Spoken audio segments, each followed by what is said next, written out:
Shalom, selamat pagi Bapak Ibu dan saudara-saudari yang dikasihi Tuhan.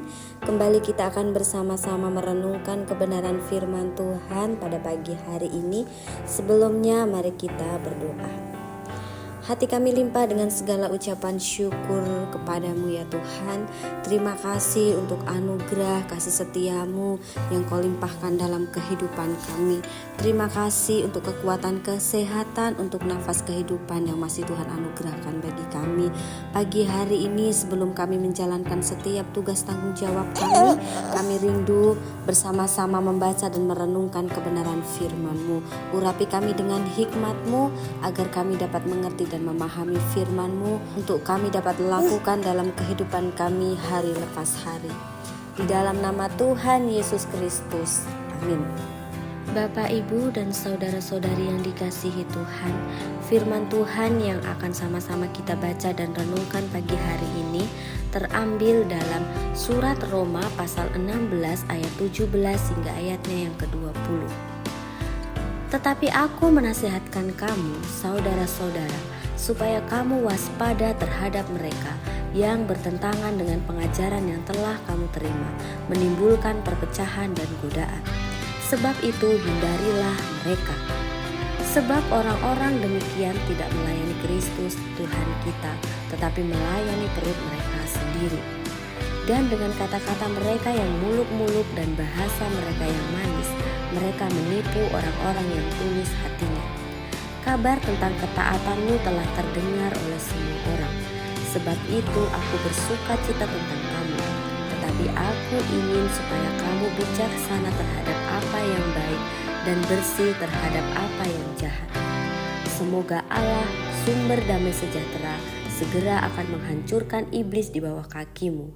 Kasih karunia Yesus Tuhan kita menyertai kamu. Amin. Tema renungan kita pagi hari ini adalah waspadai yang bermulut manis. Bapak, Ibu, dan saudara-saudari yang dikasihi Tuhan, Rasul Paulus mungkin mengingat saat menutur suratnya bahwa orang-orang yang fanatik terhadap hukum Musa mulai memerintahkan kepada gereja rumah yang ada di Roma untuk mengikuti hukum Musa dan adat istiadat yang diwarisi dari Yudaisme. Hukum itu mencakup juga berpantang terhadap beberapa jenis makanan, berpuasa pada hari-hari atau bulan tertentu, beribadah pada hari Sabtu dan bukannya Minggu, dan terlebih dahulu mentaati aturan-aturan Yahudi sebelum aturan-aturan Kristen. Rasul Paulus kemudian memahami hakikat dari cobaan yang sedang mereka alami, yang ditumbuhkan oleh si jahat di antara gereja itu, dan bahaya untuk terjatuh kepada pengajaran sesat yang mengutamakan perbuatan baik dan mentaati hukum tanpa mau merangkul anugerah itu. Salib Kristus menurut ajaran sesat ini tidaklah cukup untuk mendapatkan keselamatan, tetapi kita harus bersandar kepada usaha kita sendiri dan memelihara hukum Musa dan mentaatinya dengan sangat ketat. Rasul Paulus melihat si jahat menyerang kebenaran Kristus yang sudah mengampuni orang-orang berdosa dari segala dosa mereka. Sesuai dengan pernyataan demikian, semua orang yang percaya dan dibaptis akan diselamatkan, tetapi semua orang yang tidak percaya akan dibinasakan. Ia mengatakan bahwa orang-orang yang mau memutarbalikkan ajaran tentang anugerah yang cuma-cuma dari Kristus sebagai orang-orang yang memunculkan perpecahan dan godaan, bertolak belakang dengan doktrin yang atasnya Daud pernah mengatakan demikian. Mereka semua telah menyeleweng, semuanya telah bejat, tidak ada yang berbuat baik, seorang pun tidak. Dalam Mazmur 14 ayat 3. Rasul Paulus menjelaskan kebangkrutan moral manusia ini dalam surat Roma dengan menekankan jalan Kristus sebagai satu-satunya jalan bagi keselamatan kita. Setelah penjelasan ini, para penghasut berlatar belakang Yahudi datang dan berusaha membatalkan apa yang sudah diajarkan oleh Paulus kepada jemaat di Roma sebelum datangnya surat kepada jemaat di Roma. Karena itu, Paulus mengingatkan jemaat di Roma tentang kelompok pendusta yang demikian. Sebelum itu, di dalam pertemuan pertamanya dengan para rasul di Yerusalem, dan setelah adanya perdebatan yang panas dengan orang-orang yang fanatik kepada hukum di antara orang-orang percaya, Rasul Paulus mengatakan dengan terus terang, "Kalau demikian, mengapa kamu mau mencobai Allah dengan meletakkan pada tengkuk murid-murid itu suatu kuk yang tidak dapat dipikul baik oleh nenek moyang kita maupun oleh kita sendiri? Sebaliknya, kita percaya bahwa oleh kasih karunia Tuhan Yesus Kristus kita akan beroleh keselamatan sama seperti mereka juga." Dalam Kisah Para Rasul pasal 15 ayat 10-11. Bapak, Ibu, dan saudara-saudari yang dikasihi Tuhan, ketika Petrus, pemimpin dari para rasul, berusaha untuk membuat Yesus menjauh dari penderitaan dan penyaliban, Yesus mengatakan kepadanya, "Enyahlah iblis, engkau suatu batu sandungan bagiku, sebab engkau bukan memikirkan apa yang dipikirkan Allah, melainkan apa yang dipikirkan manusia." Semua usaha manusia untuk menghapuskan kayu salib Kristus dan untuk meneguhkan keselamatan dengan ketekunan pribadi mereka sendiri akan gagal. Semua itu pada hakikatnya hanyalah tipu daya iblis. Demikian juga usaha untuk membangkitkan humanisme dengan menjadikannya nampak indah, tetapi sebenarnya dalam hakikatnya hal itu melawan anugerah Allah. Semua orang yang berusaha mendapatkan Firdaus melalui ketaatan kepada hukum sedang menyangkal kebenaran sejarah akan penyaliban dan penebusan Kristus yang tidak ternilai harganya dan sedang terjebak dan diperdaya oleh iblis.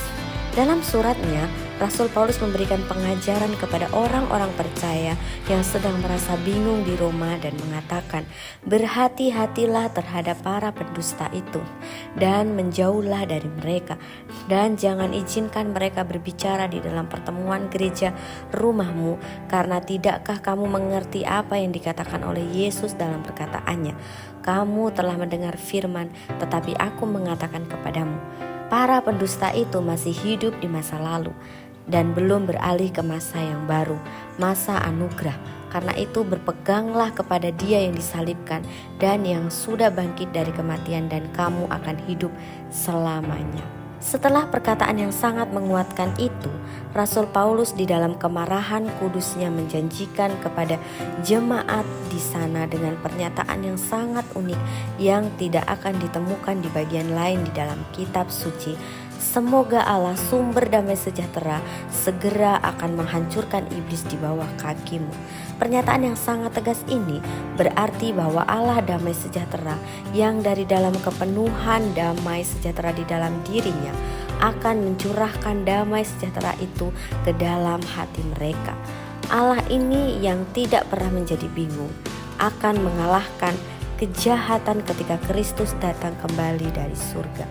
Rasul Paulus menegaskan kepada jemaat di Roma bahwa jemaat itu adalah tubuh rohani dari Kristus, dan karena itu jemaat akan secara praktis mengalami bagaimana yang Maha Kuasa akan melenyapkan si jahat itu dengan meremukkannya di bawah kaki mereka, karena mereka ada di dalam Kristus dan Kristus di dalam mereka. Kamu tidak akan bisa mengalahkan si jahat itu dengan kekuatanmu sendiri, tetapi Allah yang akan melemparkannya ke bawah kaki anaknya yang terkasih. Karena di dalam Dia kamu mengambil bagian di dalam kemuliaan Allah yang akan dinyatakan. Rasul Paulus sangat realistis. Ia meminta kepada Tuhan Yesus agar Ia memelihara orang-orang percaya di Roma dari cobaan si jahat, dan untuk meneguhkan mereka di dalam kasih karunia-Nya. Karena kasih karunia adalah kunci untuk memperkenankan Bapa, Anak, dan Roh Kudus. Demikianlah renungan kita pagi hari ini.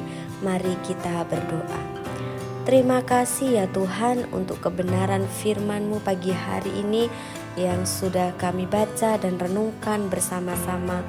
Kiranya Tuhan senantiasa menguatkan, mengajarkan kami untuk kami senantiasa kuat, mampu menghadapi pengajaran-pengajaran sesat.